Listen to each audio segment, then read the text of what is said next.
Warren, we're total rubes. Yeah, Tony and I are out of our element here. Philistines here. I just like, it still smells like champagne to me.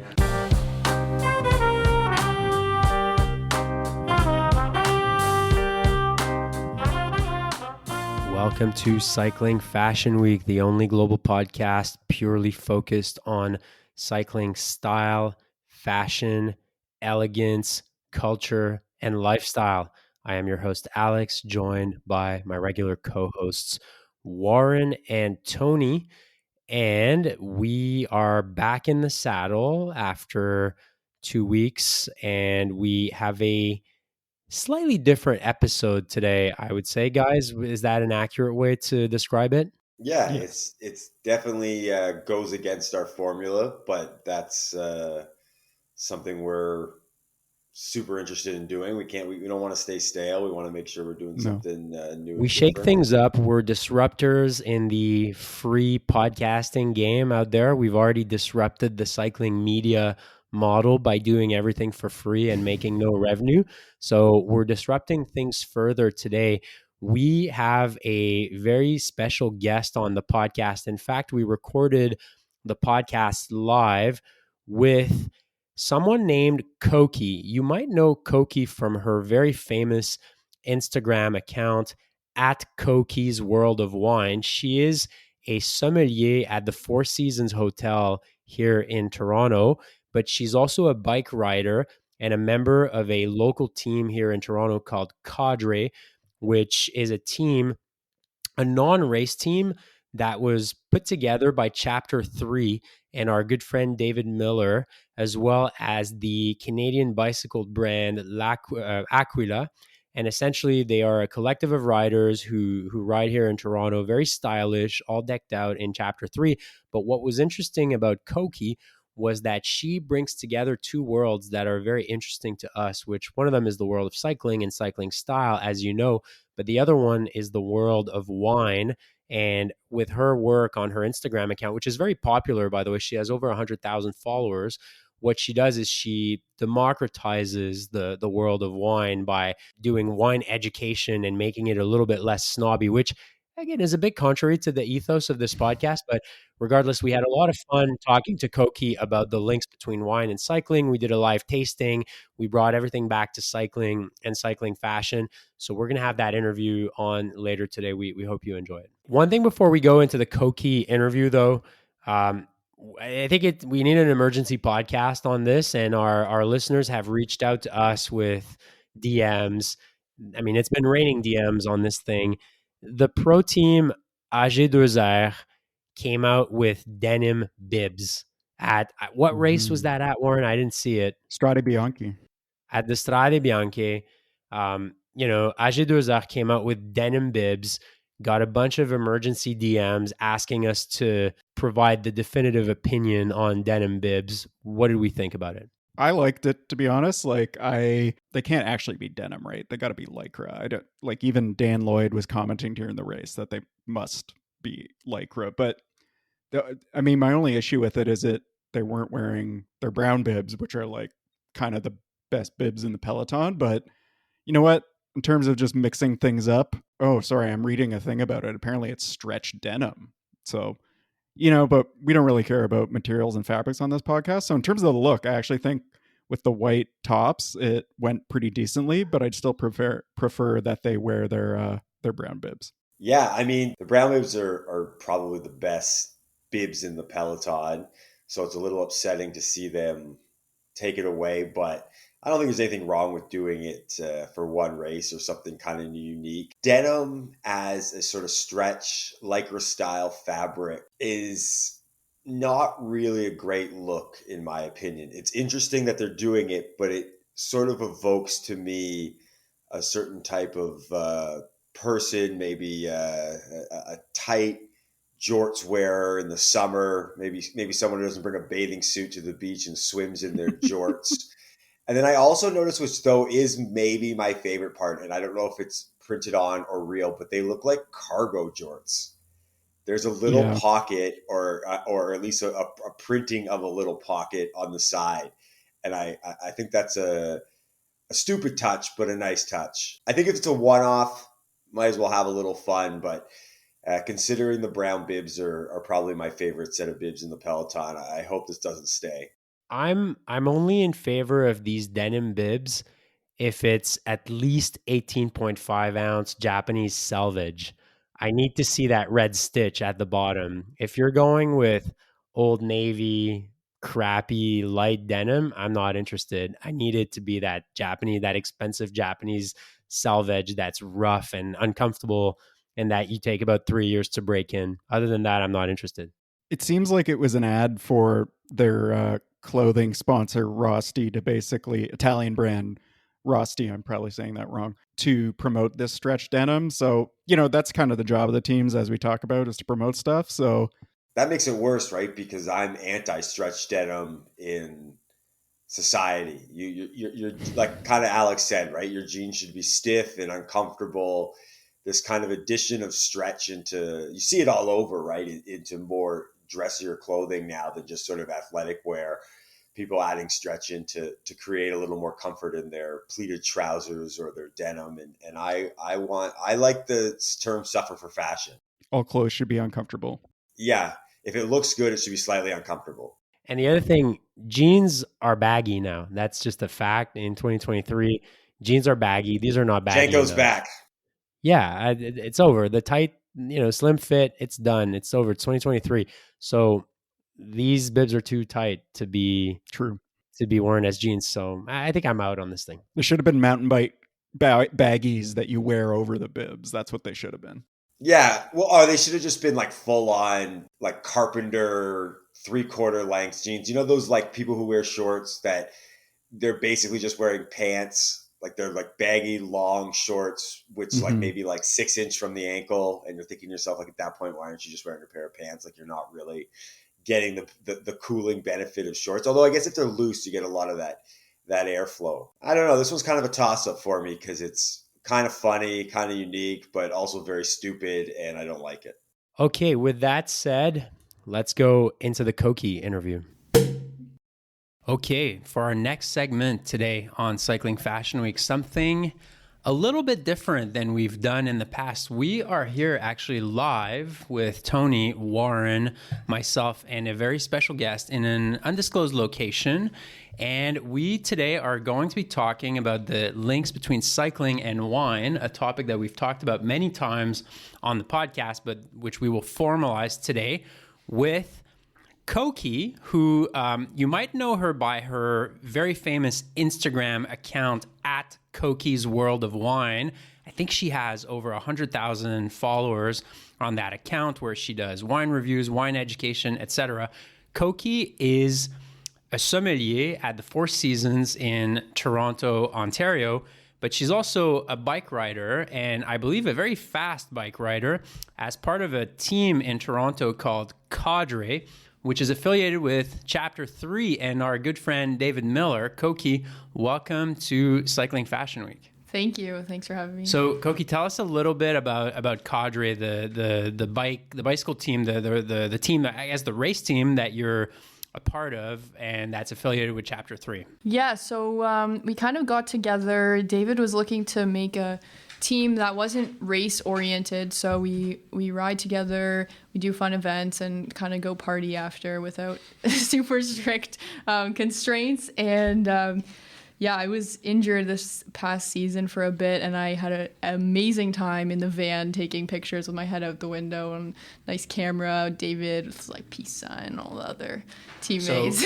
So do you have any crazy post-ride party stories of David Miller that our listeners would want to hear? Absolutely. I'm not sure how much I should say.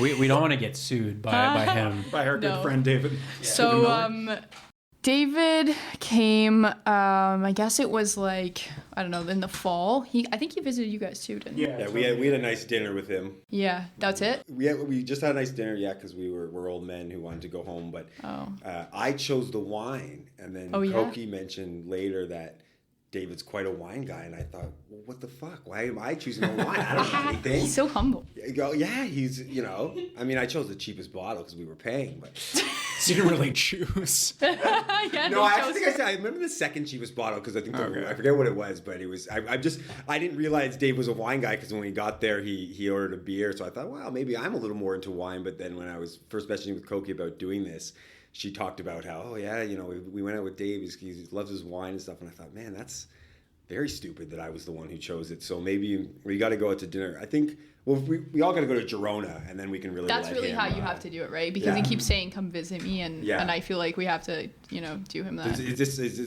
as a new friend of the pod? Is this gonna be a whole group? Cycling Fashion Week, Kadre, it's like a whole plane full of David's disciples. We just charter a flight from Canada to Girona. Just straight. Yeah, Porter, Billy Bishop. We shouldn't have dropped Le Club.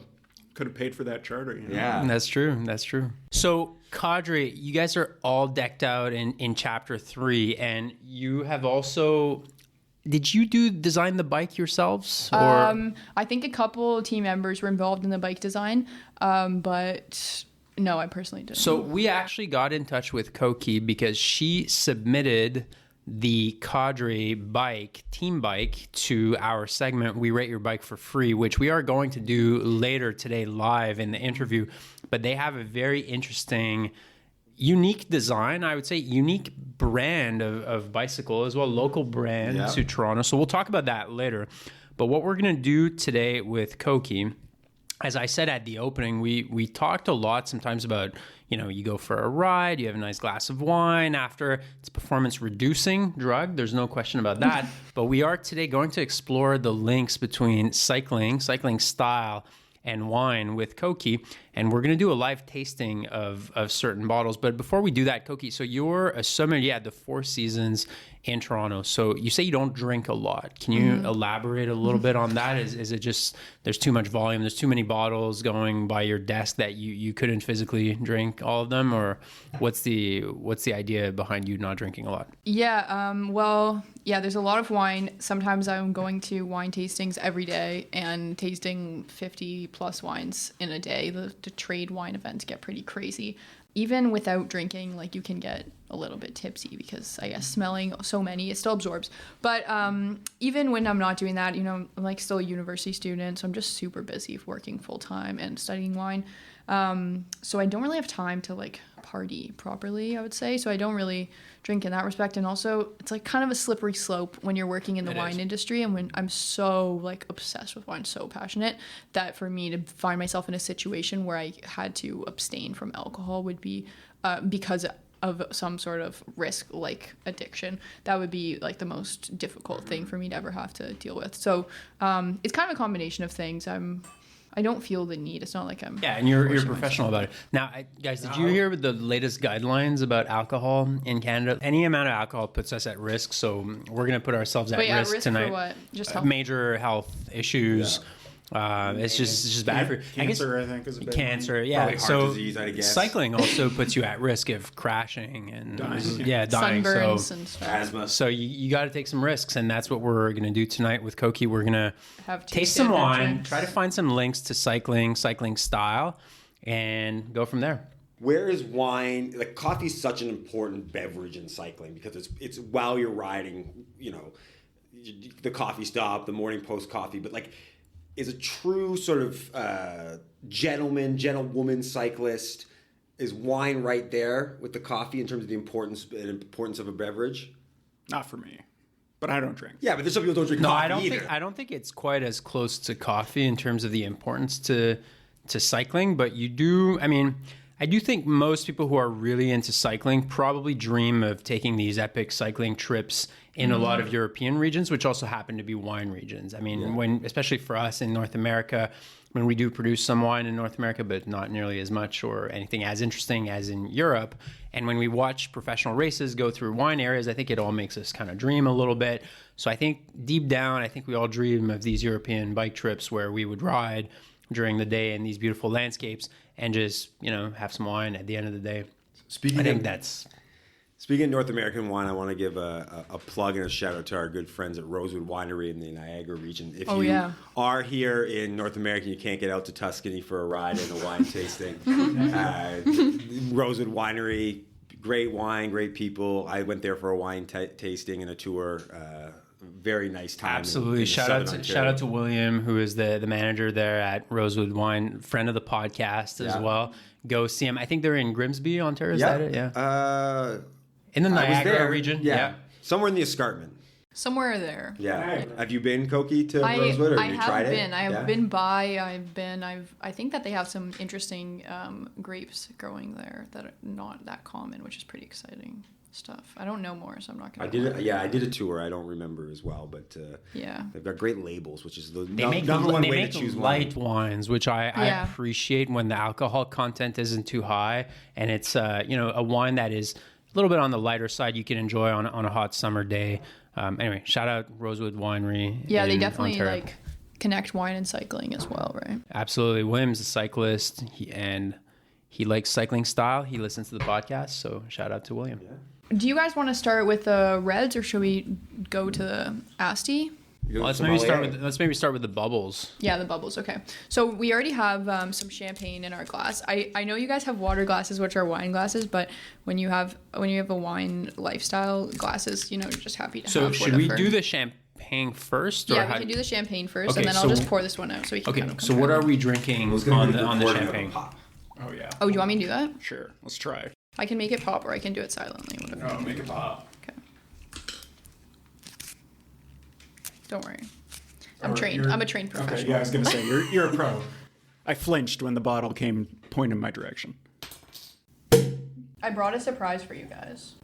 So in the one podcast I listened to, I learned that you wanted to find good Madeleines in Toronto. Oh. Apparently these ones are good ones. No, you said that. Someone said that. Or Italian Alex. Well, it's Italian Alex. He's on here. Yeah. Oh, well, that's fine. Whatever. We'll drink. I tasted them and they remind me of my childhood, so I must have had them as a kid, but I have not had them recently. Well, I feel like I should have retired, and everyone's Italian Alex. I got all the downloads. Everyone wants Italian Alex, not me. Okay, so what are we starting with here? So we've got our two sparkling wines. On the left we have champagne. On the right we have Asti. So why don't we go around and kind of say what we're smelling? Let's start with the champagne. Like champagne. Yeah. Just kind of throw out the terms. I think champagne for me just has far too distinctive a smell. I was going to say it smells like champagne, right? Like it's such a distinct smelling alcohol. So what I smell, I smell a bit of like almond cookie or some, like almond paste, or is like it a pastry. Frangipane? Kind of like I don't know what that is. What is it's a frangipane. Do you have that? Isn't that in English? A flower? No, it's a sort of cake that I believe is made out of almond paste. It is, yeah. I watch a lot of the Great Canadian Bake Show, so I know. Oh, really? Oh, yeah, I love it. So I think what you're smelling is like this a pastry, sort of like toasted. That's right. Note. That's some people say brioche, and that comes from part of the champagne process. You don't find that in prosecco because they do it differently. The production prosecco is gonna be a lot fruitier than champagne, where champagne has this rich toastiness to it. And there's also this. Some people will say minerality, chalkiness, and I actually have my champagne rock from Champagne here, and you can literally see that it's chalk. The soil there is white chalk. Just for our listeners' benefit, she has an actual rock. She has a number of wine rocks, and so she's just holding it up, and it is, I can confirm, chalky. Yeah, so I just touch it and then my finger goes white. I actually have to keep it in its own bag because it just will disintegrate. But that gives a chalky smell to champagne, and I know what chalk smells like and tastes like because I crushed it up and tasted it and smelled it, and this is what it smells like. So champagne smells like chalk. Like this. Like champagne. It's the weirdest thing. Next time I'll do that for you guys. We're total rubes. Yeah, Tony and I are out of our element here. Philistines here. I'm just like, it still smells like champagne to me. Yeah. It's hard to describe. I can lie. And what is the grape here, Cokie? So in Champagne we have, believe it or not, some red grapes actually. So Pinot Noir is a big contributor to this. We have Chardonnay, Pinot Noir, another variety called Meunier, and those are the three main ones. There's a few others, but you'll find, sometimes you can see a little of a pink tinge in your champagne. It's not quite rosé, but that comes from the Pinot Noir. But if you don't, it's like when you bite into a blueberry and it's clear inside, if you don't let it squeeze all together, like you don't get any of that color. So, but when you add blueberries to your smoothie, it goes blue right away. It's kind of like grapes. So, Cokie, the most important question is, which type of cyclist is a champagne? The best cyclist The ever. best cyclist. So a GC rider, Chris Froome? No, he's not the champagne of cyclists. We can at step all. away from the pros. Like, what is it? It's you know. Somebody's well-rounded is what I was thinking. A well-rounded cyclist, something that everyone enjoys. Like- Alex, you got a take? Yeah, I mean, I think that the kit. I mean, if someone is a champagne connoisseur, I think they wear like classy kit brands, like that French brand Mercier, for example, the little vintage looking. That's very champagne like. Are they on, I think are they on steel? Old Rafa. Old Rafa? 2011 Merino Rafa. wool. Merino wool 2011 On steel, Rafa. maybe like on a chair on a bomb? steel bike, yes. An Olmo? A steel Olmo with full campy? Yes, full mechanical campy. On a steel Olmo? Yeah, I think someone who appreciates the heritage of cycling. Yeah, I think old Rafa, to me, that is what champagne is. It's timeless, will never die. That Rafa Condor team look, where it was still just the black and white, that black with the little pink accent Condor cycling. Yep. No. Cokie's a little younger than us, so that was like 12 years ago. That was a while ago. But that was a very that I can see as kind of an elegant time in sort of cycling fashion, and is very much a champagne version. I think so. I think it could also be like someone who's been in the cycling world for a long time and they have a wardrobe that's pretty mixed up and it's just a bunch of cool pieces and you can't get those things anymore. And it's just like an amazing outfit, but you can't have it. And it's well put together, especially the champagne actually is made from usually you'll see there's no year on it, so it's mixed in from a bunch of different years. So in order, because the weather's so bad there that they have to use grapes from every different years because any single year was probably not good enough to make wine. So it's kind of like that in the sense that you have to be around for a while. You have to kind of compile all the best things together. And there's a scarcity element to it as well. That's why it's so expensive. Yeah. And so, I guess like small, obscure... Brand Sorensen. Sorensen. Nick Brand Sorensen, Cecilia Brand Sorensen, come on the podcast. You are the champagne of kit. Like some sort of brand, are there any cycling brands that burn clothes when they don't sell them? That has some fashion brands. Oh, the luxury brands, so they don't have a discount. I don't think because so. Especially if the current cycling market shows anything, they will heavily discount. I think right now they will dump it at 50% off before they burn it. But 75%, 80%, anything other than burn it. Yeah, I would like to think I'm a champagne rider. I'm not, but I would like to think Tony, that. I think of you as a Coors Light rider. But... Schlitz? Yeah. Schlitz malt You liquor. guys are so rude. I have a steel bike, everyone. Yeah. If people don't know that yet, then they haven't listened. That's the Coors, and then you're riding is the light. Yeah. Okay, so our second wine, we have Asti, which is a delicacy from Piemonte, and it's a little bit different. You don't have that toastiness. What do we have instead? So I'm just trying to see the color. Yeah, the color difference. But it's a little bit dark in here. It's a little more clearer. Yeah. It smells very sweet, very fruity. I was going to say ripe. Is that a word you use for wine? It's like ripe fruit. Yeah, totally. There we go. Yeah, mix of fruit and flowers as well. I was That's thinking, fine. Yeah, it's more totally. floral. Like Welch's gummy candy. Good on the bike snack. Yeah, it smells very fresh, very aromatic, flowers. Smells like it's fruit. going to be delicious, right? Yeah. But definitely more something I would want to enjoy on a hot weather day, like more summery, I guess. Or This is definitely a perfect sort of like late July, early August post ride. One of the really long days we were kind of like coming back in the evening and it's warm, but sort of getting a little darker out. This is what I want, kind of sitting around with the right group of people. so I like sweet wines because I don't know when I actually drank, I really like sweet wines. So I definitely do enjoy this. For reference, I am sipping and spitting out because if you hear that. So the sugar content is definitely higher on this. Yes, it's definitely higher. There is there's some sugar left in this. It's probably like the most delicious wine. Like everyone, no matter what, who I've given this to, unless it's someone who's like, I don't like sweet wines, they really love it. It's like the wine for people who don't like wine, the wine for, well, not kids, but like if there was going to be a kids wine, it'd be this. You know, like older people who are like, I don't drink wine, they like it. So yeah, I've done some calculations before on wine, and even when they're pretty sweet, it's still less sugar, like liter for liter, than apple juice, for example. Like apple juice is loaded. Oh yeah. Those little juice boxes, They're just sugar. sweet wine it's real sugar, so it's not hidden by anything. So this is something I would want to drink after a ride on the Ligurian coast in Italy. You know, I'm sitting at a terrace. I'm wearing maybe, I don't know, some good Italian kid brand, Q36.5. I'm wearing the lime green jersey. I'm all decked out in Q36.5. I'm riding a Pinarello Dogma that I rented for my trip. No, in you're Italy. riding a Sarto. Or Guys, this wine's not that expensive. I'm riding a Sato. Shout out. That, like you said, it's the non-wine drinker's favorite wine, but it's so good that it elevates above its price, like Q36. But I don't know if Pinarellos do that, do they? They're pretty. No, they drop below Their prices are pretty high.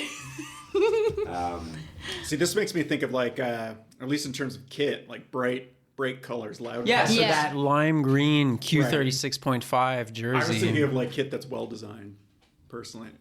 No, I'm sold with Alex. I've switched my takes. I'm a Q36.5 guy now. I'm absolutely not. I'm a huge Q36.5 when I say guy. loud kit, it wouldn't be like wouldn't be like 10-speed hero. Or Team Dream. It's too classy for that. Like, no offense, Team Dream, nice stuff, but I wouldn't call you like classy.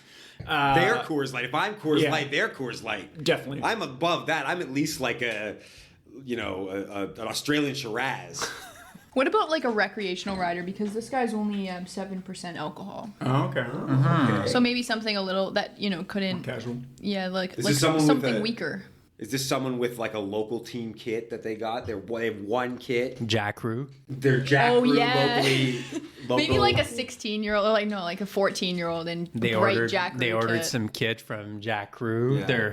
They're not the China Glory team from UCI Continental, which gets their kit made by Jack Crew. Shout out Jack Crew, we love you, by the way. What's the bike though? What's the bike? If it's not the Pinarello, is this an entry level Garneau or something? Because I like it so much that I don't want to degrade the taste and the enjoyment of it. Bikes anymore. No. There's like a time and a place. There's a time and a place for this wine. It's not like going to impress the Cokie, so you were making fun. So you were making fun of people who don't like sweet wines. I'm not a huge sweet wine guy, but I do acknowledge that there's a time and a place for everything. No, not okay. Making fun of people who don't like sweet wine. Okay, yeah, I think a lot of people who don't like sweet wine feel like they're superior to sweet wine, and it's not that. I'm against. Yeah. I'm so for people having their preferences, but like let's not hate on people who like sweet wine. Apparently, they have better taste buds than everybody, and they're just so sensitive that the bitter wine is like assaulting their taste buds. They can't handle it. So they're just so sophisticated that they end up liking sweet wine. It's all that they can. That's me. It's too much of a workout. So it's like those IQ bell curve memes. Like the people in the tails love the sweet wine, and the midwits in the middle don't like the sweet wine. Yeah, they think that. So I'm a midwit. Just because there's more of them, they're higher on the curve, so they're better or something. This is when I still drank wine. This is my kind of wine for sure. Like I agree with Alex. There's a time and place for it, but like. I think it's just I like sugar so much. I would drink it even like in the winter and stuff too. But anyway. Like after a long ride, I feel like you could just honestly, or during a ride, if you sick of water, you could throw that in your water bottle. Yeah, actually, I think so. But that's interesting that you say that because I do think in the like 1940s or actually from 1940s there was a war, but 1920s, 1950s.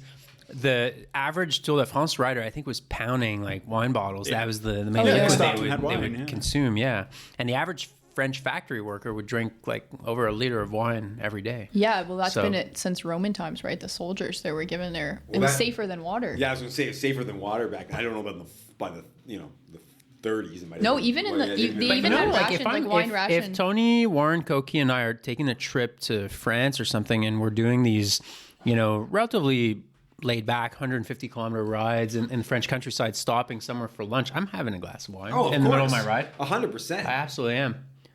Like, why would you go on a cycling trip and not? Like, if you're yourself? in the region, Yeah, It. You got to do We're it. not going to train. That's not.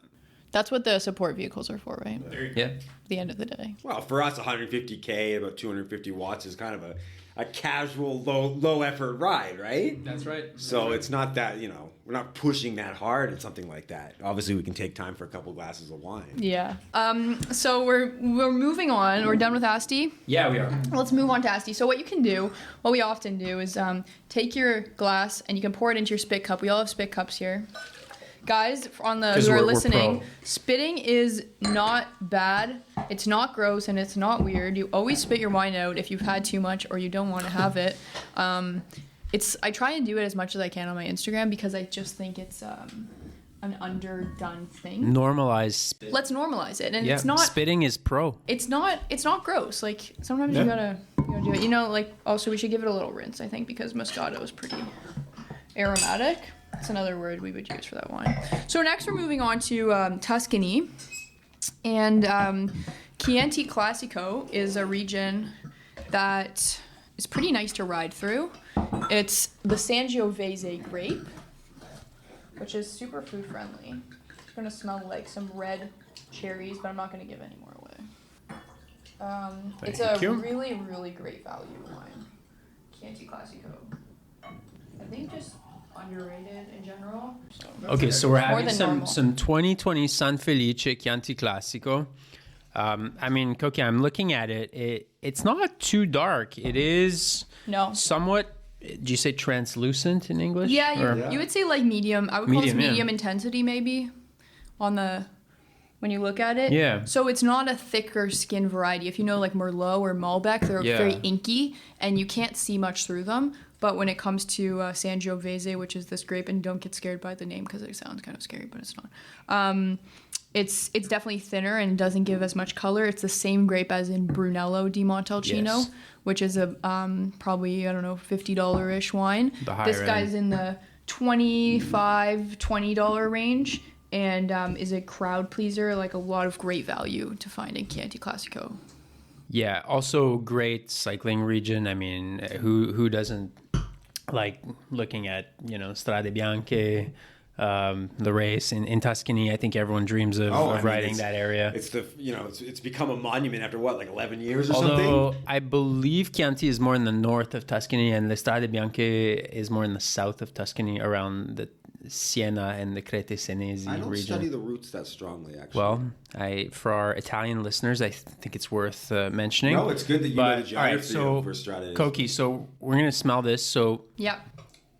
So definitely a lot of dark fruit. I might be smelling a bit of black pepper. Am I making that up? And feel free to say that I am. Like pepper, but if I had taken a pepper grinder and I put that, the fresh smell of it, I get a bit of that. Yeah, totally. I'm actually pretty impressed by the way this wine is showing. It gets a lot of complexity. Some like violets even, or like nobody knows what violets smell like really. I definitely do not. But you have to be going around, like I go around the grocery store, like leading with my nose and just smell everything possible. But so as a sommelier, do you smell random stuff just to be able to associate? Yeah. Yeah. So like I'll be, a while ago I was like trying to like cook orange skin just to see how it changes, and like you have to smell it through the process, and it's weird, but maybe a wine will smell like burnt orange peel or something, or like orange pith versus orange skin or orange. Do you think there's more? What do you think is more snobby, wine or cycling?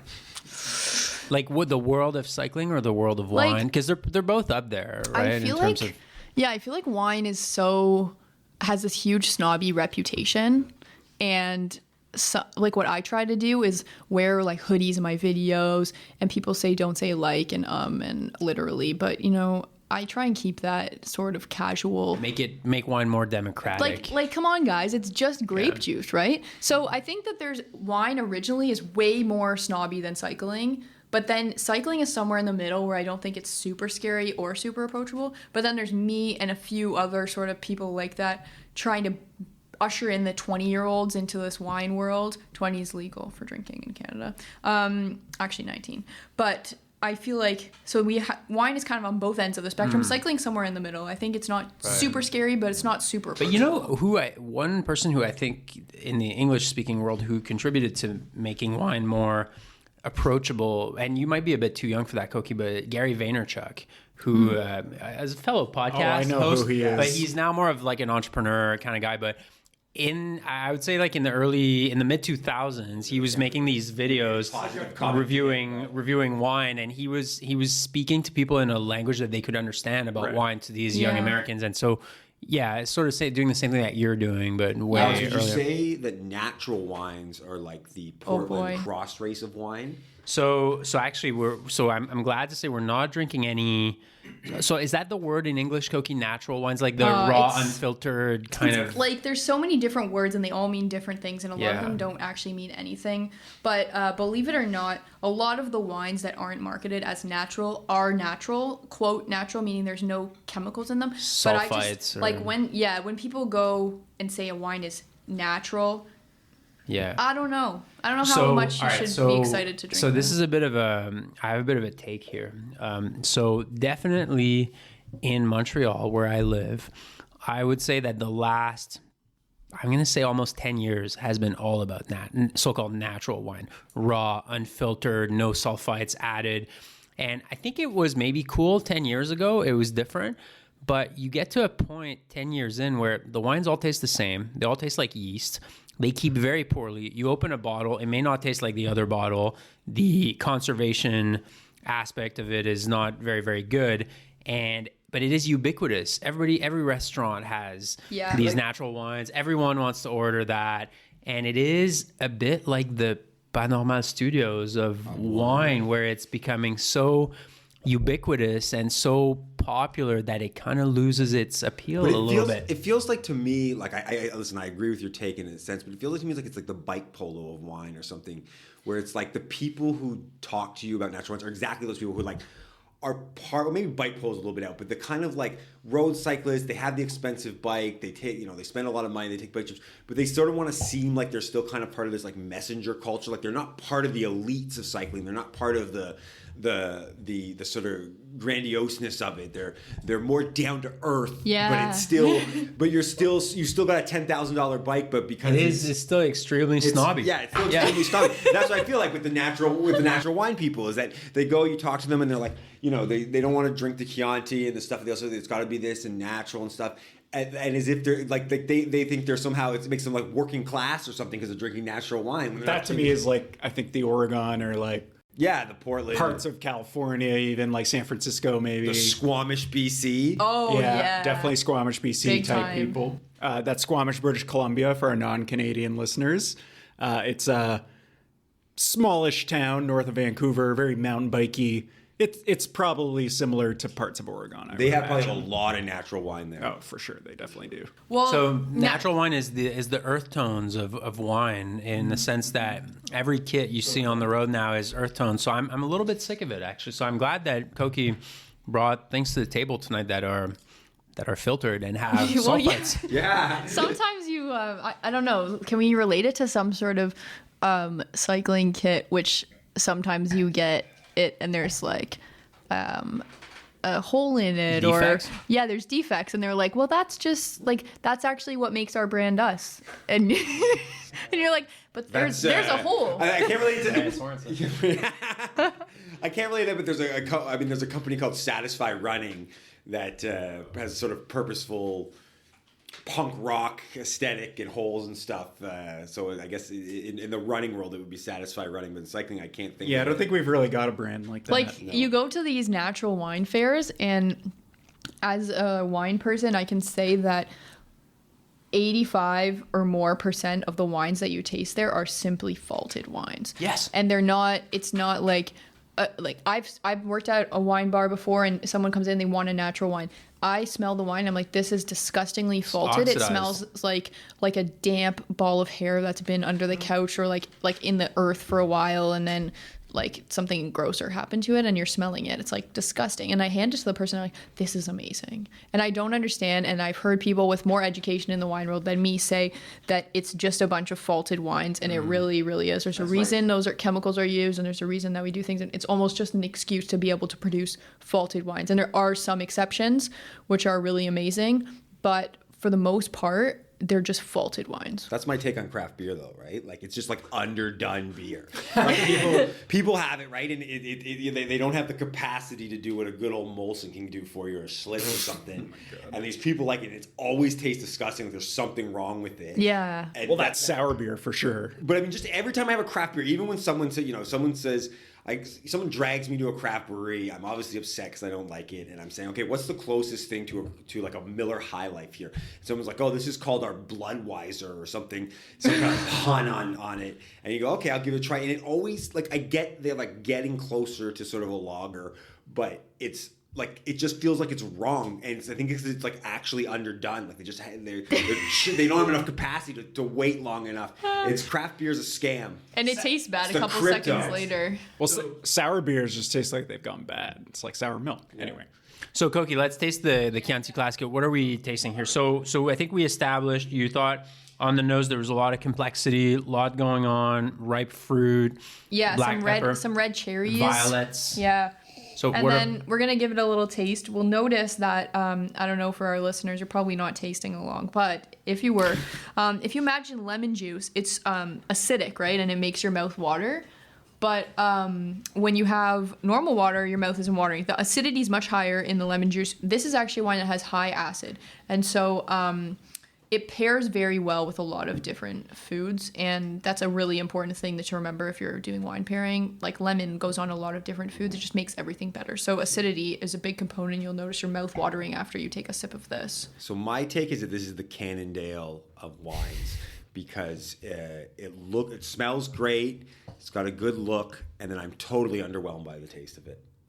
Totally underwhelmed by the taste of it. Honestly, I kind of feel that.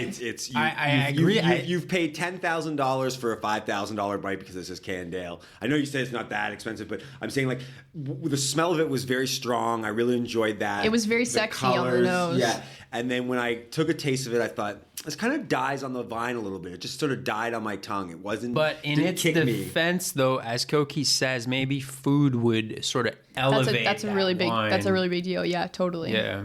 So you can pair this with a lot of different things, and champagne has extremely high acid, one of the highest acid of all wines, and like pairs with everything. You can have champagne with literally anything. It's the safest bet. So the more acid a wine has, the more easily paired it is. Yeah, I would say that's a pretty good general rule. Interesting. Yeah.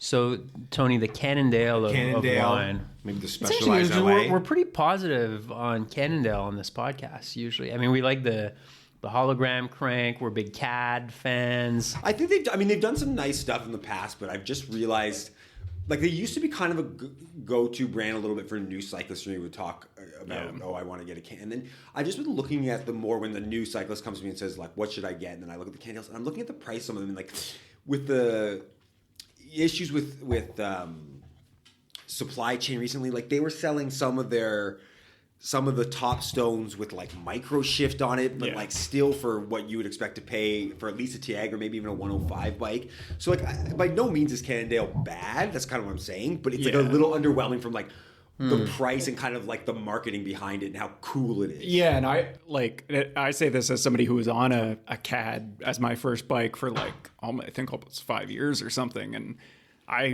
they've lost a lot of their luster. I wouldn't buy one now. My mechanic even says, like, if you're asking him what bike to buy, he'll be like, buy whatever, just don't buy a Cannondale. So I actually have a Cat X, so I'm I've tried it. I'm true to Cannondale, but I again think I would get something else, considering what the Cat X costs for what it is versus what else, some of the other brands you can get.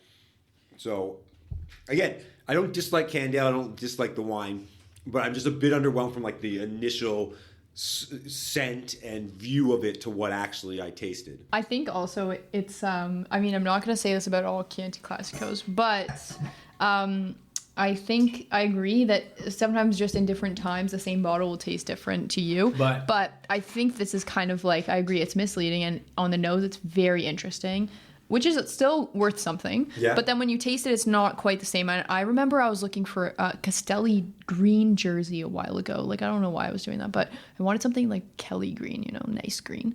And I found one. And then I looked at pictures of people in it, and it just looked not the same green. Like, it wasn't the same as the picture on the website. Also, a lot of fit issues where their pockets. Well, it was just the color I was focused on. The color wasn't the same as the picture on the website, and I was pretty disappointed about that. I feel like we could be dealing with a similar situation here. Yeah, that could be it. False website pictures. I had a bite of cheese, and then I took a sip of the wine, and I picked up some dark cherry taste. I actually have the same thing. I had a bite of cheese. I think the food definitely elevates it. But Cokie, as a sommelier, you're not just a wine expert, you're a beverage expert, right?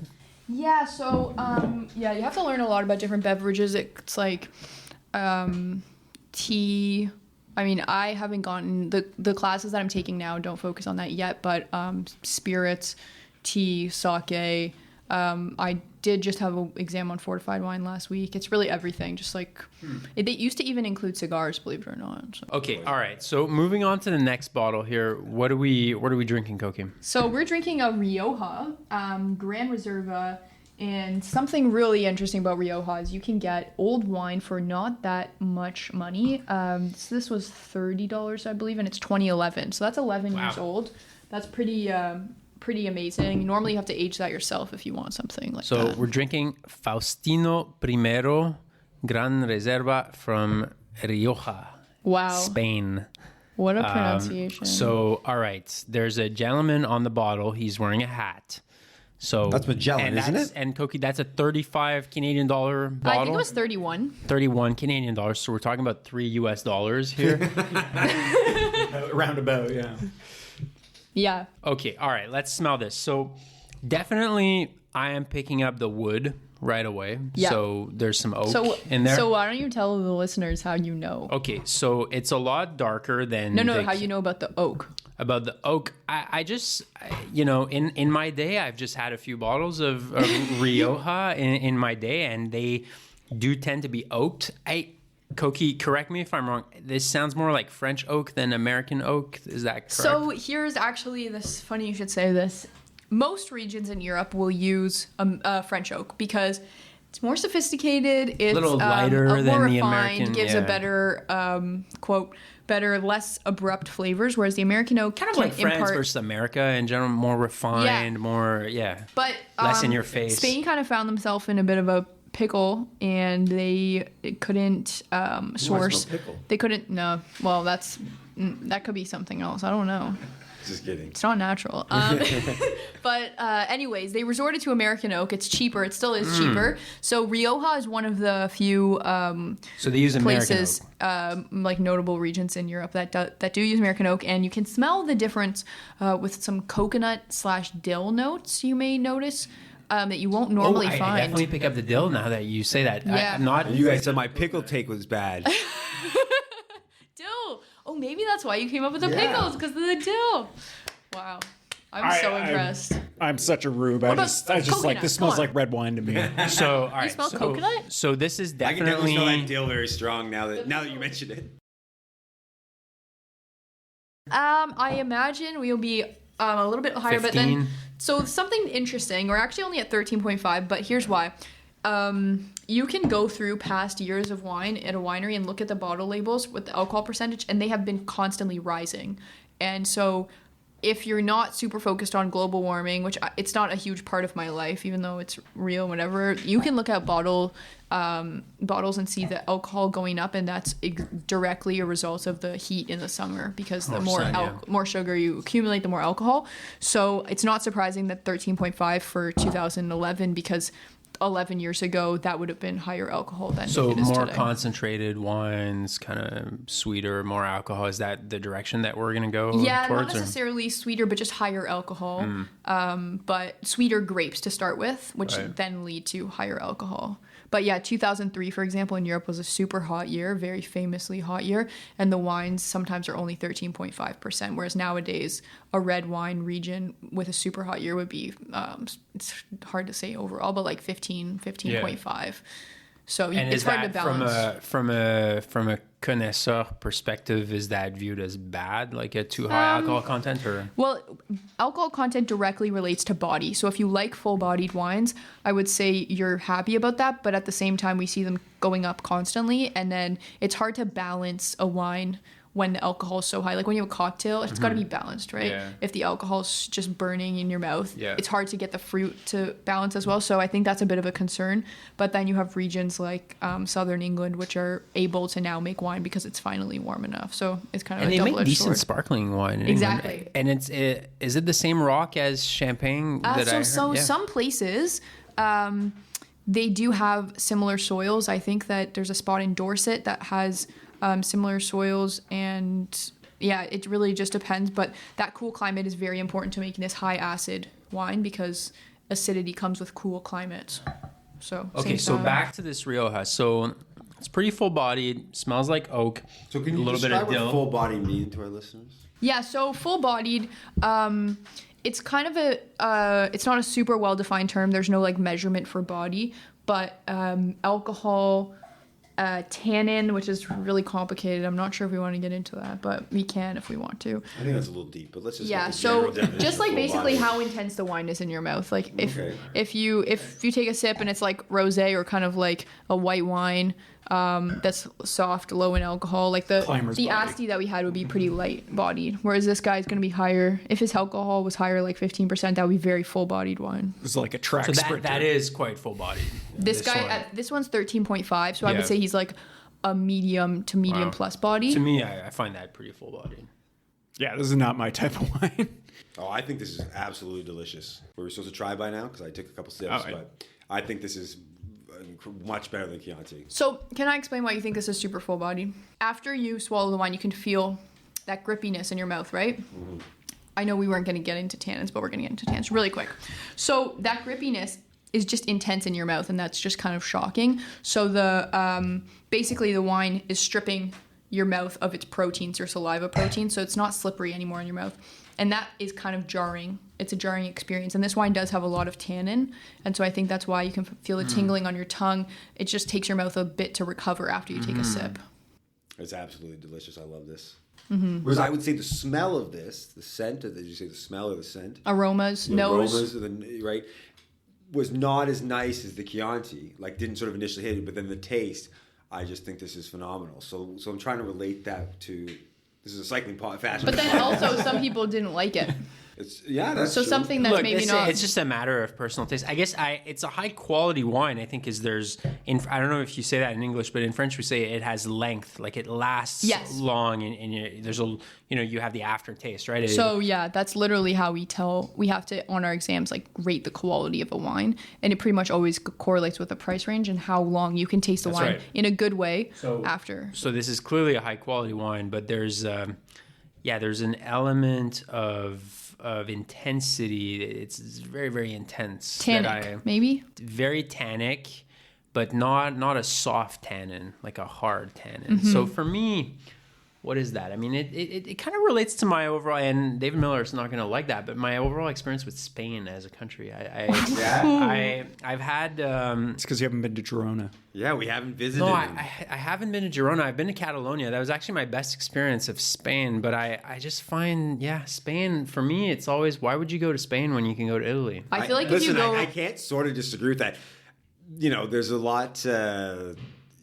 Mallorca and Girona are so popular in cycling that you feel like you have to do it, but it's true if you're right there in the region, it's why not go to Italy? Yeah, I think if you go anywhere with David Miller, though, everything's always smooth. It's gonna be good. It's always smooth, and it's always amazing. But he's on the coast, though. Like he's the wine where he is. It's Priorat, right? Like in Catalonia, it's a little... That's a very full-bodied wine. It's very full-bodied wine, but I somehow find it, and I might be wrong again, but softer than this. So the tannins, it's less tannin, but otherwise it's way fuller bodied. Okay. So do you like Pinot Noir?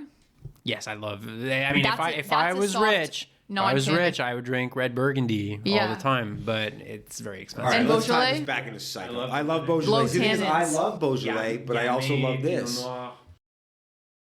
You don't like tans. You probably hate Barolo. I love Barolo. Oh, okay. I Interesting. just thought a nice bottle the other day, but I also love Beaujolais. But Barolo and this would probably be ahead for me, so I guess I'm a tannin liking guy. Yeah. You like tannins then. I was going to try to make a joke about cycling tannin, cycling tannins, but this is just to try to bring it back. Yeah. I mean, no puns. That's bad, but we can bring it back so we can say. So I'm just trying to think about what kind of bike or what kind of kid or cyclist this is because, like I said, it was maybe a little underwhelming through the sort of aroma of it. It's quite nice looking. It's got a sort of a deep, deep, rich look. Current Rafa? No, because I mean, does the quality? Because I liked it. Like I really enjoyed the taste of it. So it was kind of the opposite. It's a quality wine. It's a quality wine, but it's not for everyone. It's very intense. It's not for everyone. Is that Attacker? Attaque? Yeah, right? Actually, it might be, but I do like Attacker, but it could be Attacker because it's not for everyone. Not for everyone. It's intense. We've seen some. It's intense. We've seen some comments on the most recent kit and some of the artist series and stuff. But if you love it, you love it, and the quality is there. I would just say, the quality is definitely there. I would say, I think their wilder kits aren't for everyone because they do have some like kind of simpler designs. Yeah, the A line is great. But I'd say more like their wilder stuff. It's not bad quality. It's not Van Rysel. Which Van Rysel, that would be that pink Moscato that Cokie was talking about. That would be the skinny girl wine. Yeah, decathlon. Not skinny for long. There's so much sugar in those. Actually, I think we should talk about something that maybe is at crossroads for athletes and wine, and this is quote clean wine. And so there's a lot of marketing for wine that it's sort of trying to come across as healthier or less bad for you. It's like, only 100 calories. But the reality is that all wine, I guess, according to Canada, is bad for you.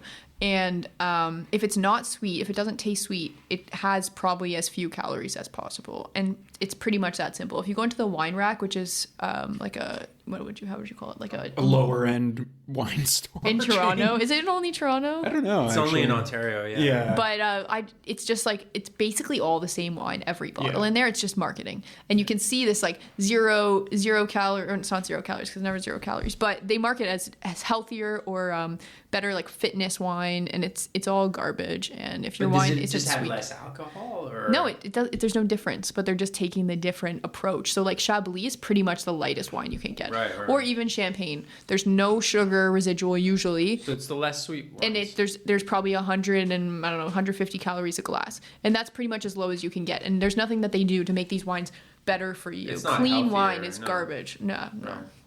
Anyways, that's a little rant. I mean, my favorite, at least top two, is Attacker. And so that wine sort of is my Attacker of it, because that's the first bottle or little glass, instead of sort of spitting and pouring it out, I just finished the whole thing. So if it tells you what you like, and again, I'm pretty confident that's Ferdinand Magellan. Okay, so what's next, Cokie? So next, I don't know if this is a riding region, but I would really like to ride here. Madeira is an island 600 kilometers off of Portugal, and it's beautiful hills. It's this sweet wine that actually was made and sent off to England back in the day, and they would put them in as ballast on ships going from this island to England. So they would use the wine as ballast, to make sure they don't flip over. They drink it afterwards? And so they tasted it. These people tasted it when it left the island, and then they tasted it when it got to England, and it was better. So now what they do on purpose is they heat wine up on this island to produce this wine. They purposely heat it up with heated tanks to recreate this process of what they call maderization, the caramelization of the sugars. And you get this, I didn't even pour any for myself. You get this really rich, literally caramel, toffee, chocolate, coffee. And the color is incredible. I mean, it is brown. It is translucent brown. But I talked about how I was done with earth colors in kit. But this is so beautiful that it's bringing me back towards earth colors. I love it so much. It is pretty nice. Again, this is my totally uneducated, unsophisticated. It smells like a port to me. Yes, so it's It is. Oh, it is a port wine. It's not a port, but it's fortified just like port. Okay. So what they do is they add alcohol to the wine, essentially to stop the fermentation, to make it more stable. So it's 19% alcohol, this one. It's... you're like, okay, that's enough for me. I'll spit this one out. But yeah, it's a great drink for after dinner, and it lasts for a while. So it's awesome with dessert, and I think sweet wines are a little bit underrated.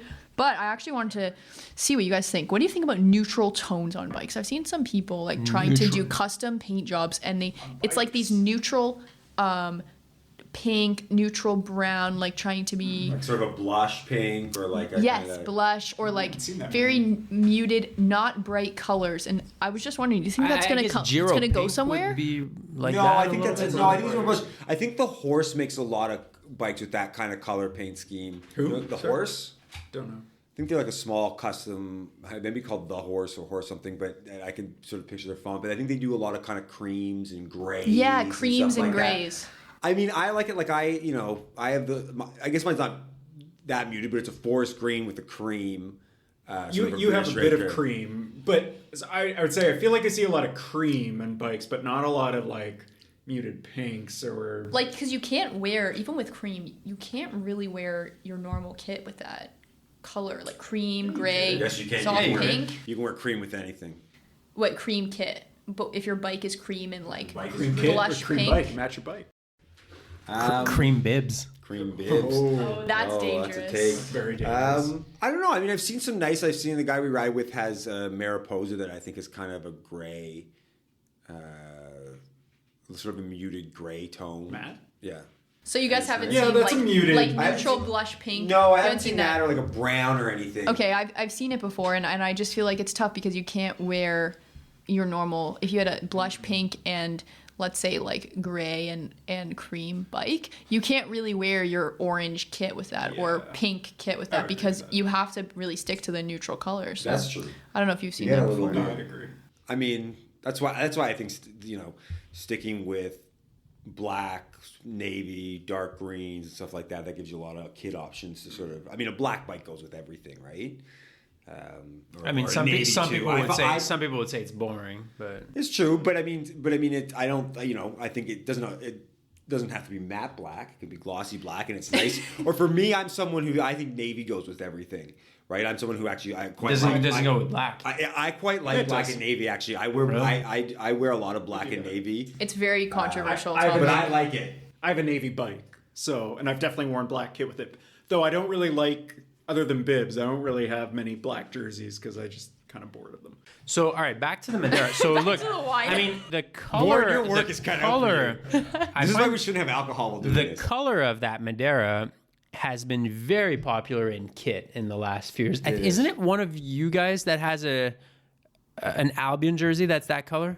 I have a map jersey that's similar to this color. I would so say it's like in French, I think you would say ocre. I'm not sure in English, like a sort of autumn brown, like taupe, maybe? Yeah. Or like mauve. No, taupe is more on the gray side. Yeah, this is a. No, I would actually just call this a cognac color if I was. Yeah, it's true. Actually, describing it cognac. It's very chocolate. What are we? So Cokie, what are we picking up on the nose here? I'm thinking chocolate. Right? I would recommend like tasting it. So swish it, give it a good swish if you swallow it or spit it out, whatever. And then do this thing called it's called tasting retronasally. So you're gonna spit out your wine or swallow it, whatever, and then you close your mouth and you breathe out of your nose. Breathe out your nose. And you can taste more things, right? And in wines like this, you really get more. It's like this rich, nutty, toasty, like toffee, caramel. Yes. Tastes like port. Yeah, like fruitcake. All kinds of things like that. Christmas pudding for our British listeners. Yeah. Oh yeah. I used to have that every Christmas. It's disgusting. Is it plum pudding? Christmas pudding? Yeah. Well, fruitcake and plum pudding are different. As I said earlier, I like the sweet wine, so I like this as well. And actually, this is probably a good dessert wine. Yeah, it is. So I wouldn't have it like all the time. Yeah, have Madeleine. It is a. Do it for Italian, Alex, right? Yeah. It's just a tasteful thing to have, I feel like. If you're having people over for dinner, like, let's have a glass of dessert wine, right? People don't do that enough. Unless you're at a restaurant having the tasting menu, really. Yeah. I find dessert wine gets regifted a lot.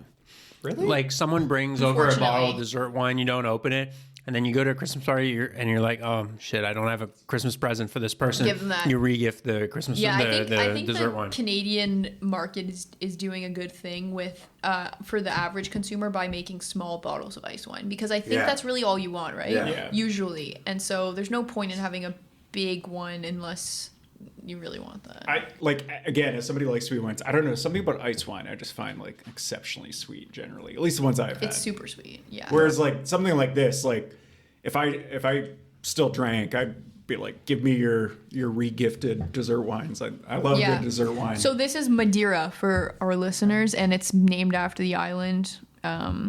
Pretty much, if you find one, it will taste like this. And also, it's brown, as we were kind of talking, or whatever you want to call this color. But it's brown, just like an avocado goes brown, because of the oxidation. So lots of oxygen exposure in this wine, and the heat just makes it kind of turn brown, just like sugar caramelizes or onions. It's like the exact color of my map jersey. And I do think that color in the world of kit is on the way out right now. I think we're moving away from that. That was the 2018 to 2022 color. I think now we're moving on to something else at this point. So for this, actually, oddly enough, I'm going to compare it to a newer company I haven't talked about that I actually haven't a chance to try, but I plan on ordering some stuff called Tan Line, which is, I believe, out of Spain. I believe is a Spanish company. I think so. Maybe they're a Portuguese company. Or sorry, this is a Portuguese wine, right? This is technically Portuguese. Tan Line's Spanish. They're Spanish or Portuguese. They're in the region. They're in the area. General vicinity. The Iberian Peninsula. Yeah, Iberian Peninsula. Where I think that they are... Sorry, I'm kind of buzzed, so give me a second. I know, I can tell. Yeah. It was the... It was the wine. Tell by your eyes. I had it taken in my head. I'm gonna have to cut that. You talked about Tan Line, and you talked about... I was trying to, but I had like in my mind a comparison between Tan Line being like smaller and like more, but now I'm completely forgetting it. All right, move on for me. All right. Okay, so that was our wine tasting cycling discussion with Cokie. Follow her on Instagram at Cokie's World of Wine. I still can't believe how many followers you have. It's incredible. Your account blew up because you used some tool, right, to extract just like wine? some viral videos, and then here it just blew up from there. Also, because she's one hell of a wine knower. A wine enjoyer and a wine Tony's educator. had enough wine for tonight. Oh yeah, no, I like stuff like that. I like wine when it's in the casual context. And so I love to be a wine knower. Cokie, is your FTP higher than the number of milliliters on a wine bottle? Or is it lower? It's pretty high. 750. Yeah, it'd be lower, I guess. Yeah, it's a little lower. Most people is it like close? You're like close to that? It's like 600. 600. You know, I've been injured for a little while, so I don't know. Let's put it this way: there's no way we could keep up with you, right? Like, when I was in my peak shape, no, probably not. I like to think nobody could keep up with me. I was pretty fast, but maybe I've been glamorizing it in my head because I want to cycle so bad, and I've just been like pent up. Like, now I have to go to Pilates and do all these exercises. Oh, you can't ride even on the trainer? No, I have a herniating disc. Oh. Anyways, but we're getting better. I'm working with Pilates going tomorrow. So Cokie is a member Anyways, of Kadre. Look, check them out if you're in Toronto. You might see them on the road. They're wearing beautiful Chapter 3 kit. And this is going to be a segue into our next segment because we are going to review the Kadre bike today. So we'll post it on Instagram. So we rate your bike for free. It's the segment where people submit their bikes. We give them advice, constructive criticism, and we essentially rate their bikes live on the podcast. So we rate your bike for free. So we're going to rate the Kadre bike. We're obviously going to post photos on our Instagram at cyclingfashionweek. They have a very unique bike. So we mentioned earlier, Kadre is affiliated with Chapter 3. So there is Chapter 3 branding on the fork of this bicycle. So first of all, the brand of the bike, a little niche, right? Not something that you're going to see a lot if you're not in Canada. And I would say even in Canada, yeah, outside of Toronto, but even in Toronto, pretty niche. You don't see a lot of these bikes on the road. The brand is called Aquila. It means eagle in Italian. So I don't know the history of the brand. I would assume with a name like that it might have been Italian immigrants or something like that starting it. Polish Is it not the house brand? It's the house brand of a local shop here. I believe they're Polish, but they may be Polish and Italian. So I assumed it was Italian because it's an Italian word, but it is a very, very niche brand, and I love niche brands, so I'm going to give them points for that. So in terms of the bike, so You're the not geometry... say to Cokie, it's her bike, or you're just rating the team bike. So is that your bike, Cokie? Because the bikes all look the same. This is my bike. It's your bike. It's your bike. David has one. Everyone on the team has so one. everyone on the team has the same paint job, the same... Yeah, David's got one. He actually like rides it a lot, it looks like. In Girona, same paint job, same everything. There is some detailing, let me add, on the bike. # breakfast beers. # roundabout, because we often meet for our group rides at a roundabout. # loops, not laps. Is that on the down tube? Yep. And the colors are interesting. So there's some white on the bike, but there's like a teal blue, and there's a red, but it's a fairly light red, I would say. Like not necessarily veering into orange, but definitely on the lighter side of red. The cockpit is interesting. So it's one of those new kind of modern stems that I personally don't tend to enjoy the look of so much. But what's cool about it is they've painted it in that teal blue, and the bar tape is white, so kind of picking up the white on the frame. So pretty interesting look. What's the group set, Cokie? We have Ultegra. It's like Ultegra Di2. Ultegra Di2. What are those wheels, Cokie? Those are Real Speed wheels, also kind of like a branch of the bike brand. Okay. Another. So that's like But what? they're carbon. Like they're carbon, 35 millimeters, something like that. Look to be 40 millimeters. 40 millimeters. Carbon. Arrow seat post looks like carbon to me. Yep. Matches the stem and the handlebars. The turquoise color is amazing. I'm not allowed to say much on this, right? Yeah. No, you are. You It's your bike. Obviously, you can't rate your own I'm bike, just but you can give information. I'm just picturing David in this turquoise hoodie, and we all get the same hoodies. They're like extra, extra, extra large, like in this turquoise color, and he's just got his arm around all of us because we're like his little disciples, and I just love that turquoise color. I think we should really expand on it. The colors were all based on Chapter 3's core colors, so that we can wear all of the kit from Chapter 3, and it will look pretty great. Like nothing clashes from Chapter 3 to this bike. It is. No I blush agree. pink on this I bike. agree that the arrow seat post in the teal turquoise color is very cool because it sort of continues into the frame with the same color. It says Kadre on the side.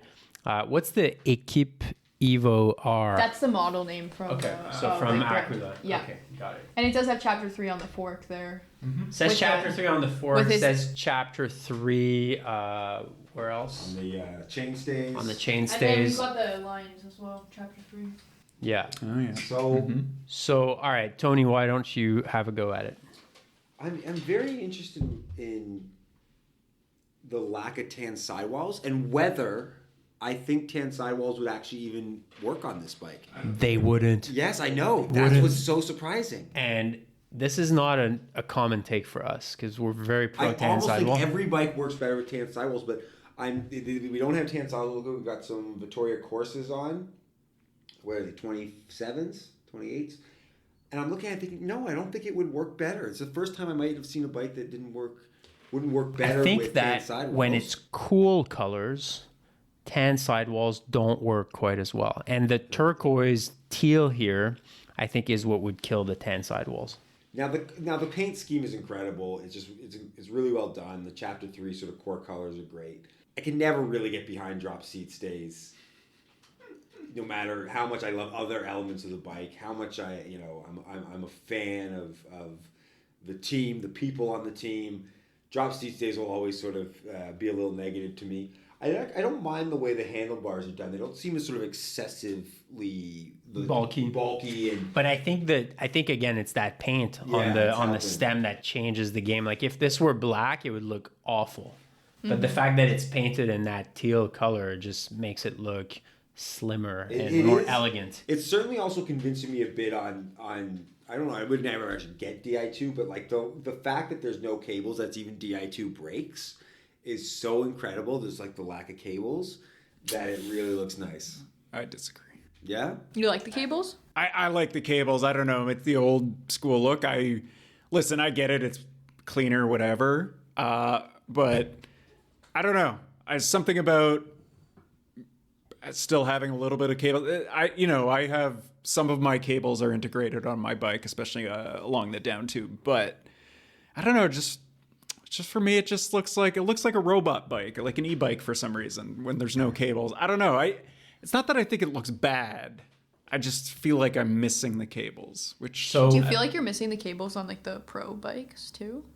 I guess I don't really pay that much attention, to be honest, when I'm watching a race. I'm more thinking about like bikes from like the kind of bike I might ride. But in I guess, real life. Yeah, but I mean, you're going to be racing this, so fair enough. Guys, but wait, your stem is not fully slammed. But you can't slam those stems. Yeah, you can. Can you? Yeah, you take out some of those black spacers there, no?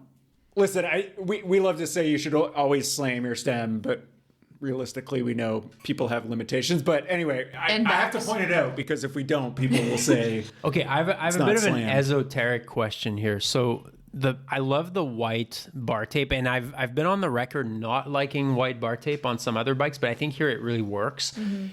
Do we think that a white saddle would look better? I disagree. And usually I would say you're supposed to match the white, the bar tape in the saddle, but there's so much other white on the bike. There's little elements, the sort of finishing tape on the white bar tape, the bar ends are black. It still sort of ties in because there's so much other color going on with it, right? It doesn't work when it's kind of a one or a sort of a simple two color. You need to match the saddle to the tape, but I think in this case you don't have to. I'd like to see it, or a turquoise. Yeah. It would be cool to see a lot of the black elements on the top half just gone, and like a white Garmin have like the white. Shimano used to do white hood covers. Really? Yeah, that would be cool. They were just. I think. Yeah. I think probably around the sort of early 2000s series. I think actually you should be able to get some aftermarket, like multiple colors. Aftermarket companies would make them to fit the shifter hoods. But 2023 Shimano is not exactly known for aesthetics. No, I mean obviously that's another thing I was going to knock a few points off the bike is that crank, that Shimano Ultegra crank. Which we all have. We all have. I have one. I have one worn. But I just wish. I mean, if the good people over at Shimano in Japan are listening to this podcast, you got to improve the aesthetic aspects of your components. I don't think I can knock points off for that. I would only give points where they're a different crank. That's fair because everyone has that, and you don't really get to choose that anymore. So fair enough. Unless you go like big aftermarket. But I guess we're really making a plea to Shimano here to improve the aesthetics Maybe they can of let cranks. us design it. Yeah, sure. We could do a Shimano collab. We're not really designers ourselves, but we can consult. We could do like a Cycling Fashion Week times Shimano collaboration crank on a crank because because you got these beautiful bikes, incredible paint job, kind of niche bike brand. Every little detail is well thought out, but then you got to pick components for your bike. Obviously, you're not going to go with SRAM because it's garbage. So you're going to go with Shimano, and Shimano's sending you something that's very functional but doesn't add much to is that why the Campagnolo's worth the risk of never being able to find any replacement parts or a chain for it because it just looks so much better?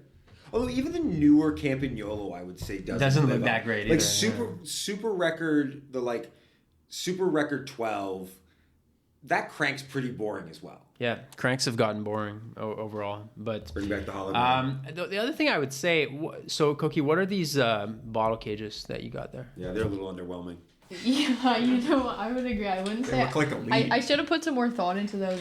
Some other of my teammates have the actual turquoise color ones. I think they're tax ones because they have that color, cool. right? That'd be cool. Turquoise would be good. Yeah, but even some white ones would be good. What do you use as a saddlebag usually? It's a black one. Okay. Yeah, pretty normal. So, I guess we're getting to the rating part here. Well, first, actually, I want to ask a question. Sure. When do you think this bike, our team, is going to need a new bike? Predicting. Because I think you guys were talking about how good you are at predicting things. Tony's the predictor. Yeah. So I'm just wondering, Tony, when is this bike going to be? What do you mean? Like when is this going to be not? Out of style? Yes, exactly. I mean, the thing is, it's going to be if the direction Cervelo and Bianchi's sending us, this will just be a retro bike soon if they keep building those awful tri stems. So I'm trying to think, because I'm always, whenever I think of that, I'm trying to picture those like 2005 Cervelos or like the 2010 Pinarellos, the ones that had the like Valverde like yellow and those Pinarellos with the really funky forks and stuff. Like, when did they really sort of go from cool to out? I don't know. I think you got a couple years on it left. I actually think you can do a lot of mileage on this bike. I don't, Cokie, you say, when is this going to be out? I don't think it's that in, if we're being honest right now. I mean, as far as the color, as far as the color scheme, like, you guys are not in the consensus. A lot of the color schemes right now are pretty boring.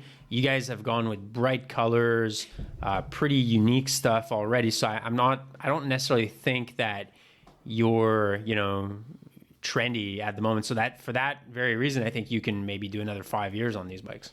Yeah, I would agree. Actually, I think should she go stand deeper for a while on like, is 42 shallow?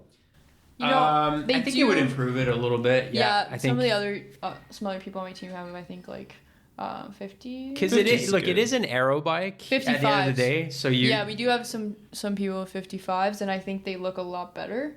Yeah, but it's an aero bike. You don't do a ton of climbing around here either. No. So yeah, it doesn't get that windy here. No, I feel like it could be okay.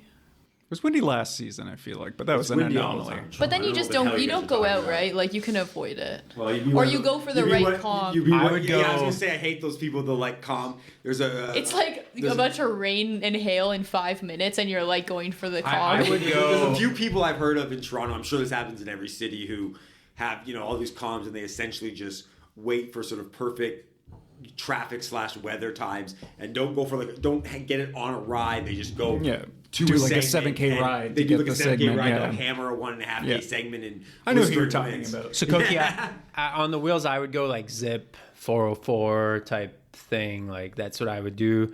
I'm gonna give you my rating. To me, this is a 9.7 out of 10. Wow. Ooh, that's very high. Bring it. I love the paint job. I love that it's a niche brand that has an Italian name. I don't love these stems usually, but the way they've painted it here, I think, looks amazing. Love the white cockpit. The only reason why I've deducted 0.3 from the 10 out of 10 is the bottle cages. I think you can improve the bottle cage situation. That's an easy fix. Is that plastic too? I think. Can you tell me? Yeah, that's not carbon. Okay, all right. So 9.5 out of 10. No. I'm deducting. That's a 0.5. very high rating for our show. I'm surprised. Well, and then imagine, just like envision David Miller on this. He would look great. Yeah. Now, Cokie, what kind of wine would you associate to that bike? There's this wine from Rioja Cyclist called Albarino, and I actually in Spain, named, right? Yeah, I actually named my bike after that. It's named Al, because this wine, it smells like tangerine, so kind of this like red orange color, very sea spray kind of aromas, like this turquoise color, and it's just fresh and bright and fruit. I almost brought it for today, actually. Fresh, bright, fruity, lively, and I feel like this is kind of the bike, like, fun and flirty kind of situation. That's very cool. Yeah. I'm gonna give it an 11 out of 10. Whoa. Because he's drunk. No, because it's done the unthinkable. It's a bike that doesn't make me wish it had tan sidewalls on it. Actually thinks tan sidewalls would be detrimental. So 10 out of 10. Isn't this the second bike you've given an 11 out of 10 to? I've decided I'm only going to kind of give 1s or 11s. It sounds like there's rating inflation on exactly. sorry, Cokie. Okay. Okay, if we want a legit rating, we're in about an 8.8. What? You're not going to like the rating I'm going to give you. Like, I think It's okay. I think that I don't like aero bikes. I mean, I love what you've done with the paint. That's why. I love this kind of stuff. Not only are the drop seat stays not good on any bike, then these particular seat stays have kind of a weird bend into the chain stay. So there's like some elements with the sort of construction of it. The colors, the paint scheme is beautiful. It's very unique. You're gonna kind of notice it out on the road. I don't think the black saddle and the white tape, I think it works. I think there's a lot that works that shouldn't work. The black sidewalls, supposed to the tan, but then it's always still just an aero bike. So what did I say, 9.3? You said 8.8. It's a 9.3. Oh my god. I'm actually kind of itching to try it because as a steel bike guy, aero bikes, I don't love the way they look, but I have this sort of fascination for them. I wonder what it would be like. I think it's a 54. Yes, so that's my size. Perfect for me. Yeah. You can take it around the block if you want. No, it's freaking cold outside. outside. So I'm going to rate it. Now, I'm going to preface this. It's not personal, but I apologize to you, Cokie, and I apologize to you, David. No, I'm not taking it personally. I'm not even giving it a bad rating. I'm just giving it a 7.8 because... Whoa! No, but let me explain. Similar reasons. I don't like aero bikes. As I already said, I don't like integrated... Stems. Oh, yeah, cables. Or integrated. Yeah, no, you're right. Integrated cockpits, basically. I don't like hidden cables so much. I don't like aero seat posts, which this has. I don't like dropped seat stays. Those aren't Arundel bottle cages, which are the only bottle cages you should be using. I use King Cage. Come on, can I have a pass on my King Cage? You have a steel bike, so that's okay. Okay. I actually think the 40s are fine. 50, 55 be better, but I still think there's a nice depth to the ring. To the rim, sorry. It's not like while I think the white bar tape does match quite nicely, I just hate white bar tape because it gets so disgusting so quickly. But it's not disgusting now. No, it's not. It's very pristine. I have a feeling Cokie is the type of person that will rewrap that once a week. It's quite possible.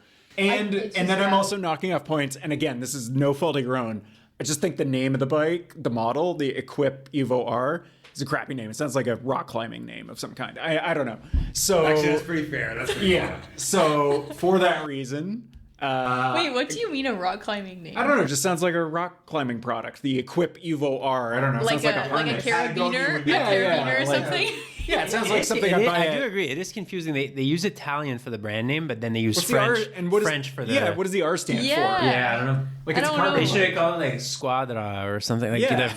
You gotta stick with that. I wish they got if it's true that they're Polish, which I believe they are because I know the shop. I wish they gone with a Polish name. What would that be? I don't know. I don't know any Polish. It sounds like the more we talk about it, the more the rating goes lower. Well, you guys have been changing ratings. I give it a 7.8. It's not changing. I'm going to stick to my 9.5. Just the paint job is incredible. 9.6, that's what I said, right? The paint job, I do want to say, the paint job is, I do like the paint job quite a lot. I do think it'll last. It stands the test of time. So it's not trendy in a good way. But still, it's a 7.8 because it's an aero bike. So, Tony, you start at 8.3, went to 9.6, 9.3. So I guess we average it out. 9.2. Sure. Warren, you 7.8. 7.8. I'm 9.5. So Kokie's Cokie, Aquila. what's your personal rating of your own bike? I really agree with you guys on the bottle cages. Unfortunately, I didn't have much say in that. So I like the 9.5 rating. I think it's a pretty awesome paint job. But I do have some quick fixes now, homework to do on the bottle cages and get some more bar tape for when that and slamming the stem. Slamming the stem even more, Yeah, I'll be doing that as soon as you guys leave. That'll help your herniated disc. Yeah, no, it won't. I don't know anything about herniated disc, maybe it stretches it out. Yeah, there you go. Okay, so that was Kokie's bike. Cokie, thank you very much for teaching us about wine today. Wine education at Kokie's Wine World on Instagram. Kokie's World of Wine. Kokie's World of Wine. Excuse me. Also had a couple glasses. At Kokie's World of Wine, she does wine education. She teaches the people about wine in a very non-pretentious way. Which is very, great. Antithetical to this podcast. Which is, yes, but is also great for people who are getting into it. And great bike rider as well, member of Kadre here in Toronto. Cokie, thank you very much for your presence on Cycling Fashion Week today. Yeah, thank you. It was great to have you on, and hopefully we'll have you another time soon. You'll be a repeat guest, friend of the podcast. Yeah, maybe with David next time. There you go. I don't know if we have enough bottles for that. But David can bring the bottles. Yeah, he will. Well, trip to Girona's sounds like it should be scheduled. Yeah. On David. Yeah. Yep. Thanks, David. Thanks, David. Okay, that's it for this week. Another episode of Cycling Fashion Week in the books. We hope you liked this one. It was a little bit different from our regular format. Not saying we're going to do this all the time. This was definitely probably a one-off, but we certainly had a lot of fun recording the interview. Thank you, Warren. Thank you Tony, but above everything, thank you, Cokie. You can follow Cokie on her Instagram at Cokie's World of Wine.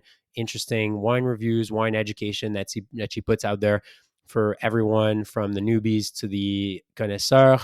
And as far as us, we will be back in a few weeks with more Cycling Fashion Week, expected to be more under the regular format of episode, but we'll be back in the next few weeks. And until then, be well, everyone. And don't forget to send us your bikes to review. Send us a DM at Cycling Fashion Week. And also please send us submissions for what you think should go into the canal. We're looking forward to hearing what our listeners want to throw into the canal. There's a lot of stuff from the world of cycling to put in the canal. And now it's your turn to do it. Send us an email cyclingfashionweek@gmail.com or a DM at Cycling Fashion Week. We'll take them as voice notes as well. Until then, take care.